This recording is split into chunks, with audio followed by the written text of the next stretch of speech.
खरं आणि खोटं यामधला फरक हा निश्चितपणे असतो. कितीही कोणी लपवायचा प्रयत्न केला तरी खोटेपणा एक ना एक दिवस मात्र समोर येतो. कारण खोट्याला कोणत्या गोष्टीचा आधारच नसतो. खोटं हे केवळ एक रचलेलं असतं, त्याचं अस्तित्व काहीच नसतं. तरी पण बऱ्याच लोकांना खोट्यामध्येच समाधान वाटतं.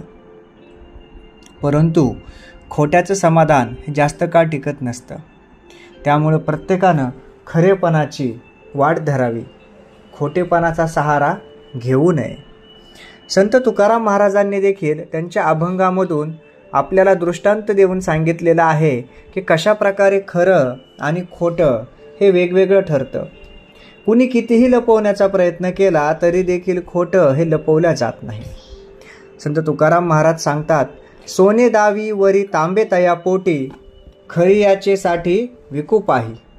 पारखी तो जाणे तयाचे जीवींचे, निवड दोन्हींचे वेगळ आले.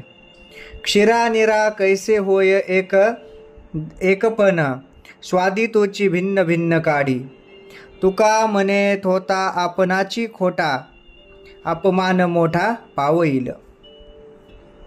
या अभंगामधून त्यांनी काय सांगितलंय? सोने दावी वरी तांबे तया पोटी, खरी याचे साठी विकूप आहे. जरी आपण एखाद्या तांब्याच्या वस्तूला सोन्याचा मुलामा दिला वरून आणि ते विकायचा जरी प्रयत्न केला तरी ते शक्य होत नाही. पारखी तो जाणे तयाचे जीवींचे, निवड दोन्हींचे वेगळ आले.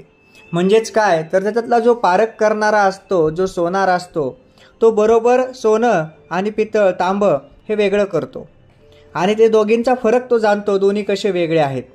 म्हणजे जेव्हा कुणी एखादा खोटा बोलत असेल तेव्हा समोरचा माणूस जर पारखणारा असेल आणि सत्य बोलणारा असेल, वागणारा असेल, तर तो निश्चितपणे ओळखू शकतो की हे खोटं आहे म्हणून. पुढचं उदाहरण देऊन संत तुकाराम महाराज असंच आपल्याला खरं आणि खोटं हे कसं ओळखावं हे सांगतात. क्षीरा निरा कैसे होय एकपण, स्वादी तोची भिन्न भिन्न काढी. म्हणजे दूध आणि पाणी हे दोन्ही एकत्र जरी केले तरी एकसारखे दिसतील, परंतु मुळात दोन्हींना एक विशिष्ट अशी चव आहे. दुधाची चव आणि पाण्याची चव ह्या दोन्हीही चवी वेगवेगळ्या आहेत. आणि जाणकार माणूस, ज्याला ह्या दोन्हीची खरीच जाण आहे, तो बरोबर ओळखतो की याच्यामध्ये पाणी मिसळलेलं दूध आहे हे. तुका म्हणे थिता आपणाची खोटा, अपमान मोठा पावईल. म्हणजेच काय की जो खोटा आहे, ज्याचं सर्वच काही खोटं आहे, त्याला वाटत जरी असलं की आपण आज हा दिवस ढकललाय, उद्याचा ढकललाय, परंतु एक गोष्ट मात्र तो विसरून जातो की ह्या खोट्याचा अपमानच होत असतो. म्हणजेच काय हे उघड पडत असतं खोटं. म्हणून खरं आणि खोटं हे ओळखणारे जाणकार बनावं आणि आयुष्यात खोट्याचा सहारा शक्यतो घ्यायचीच वेळ येऊ नये.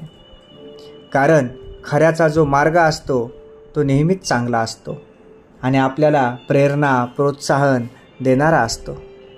जय जय रामकृष्ण हरी.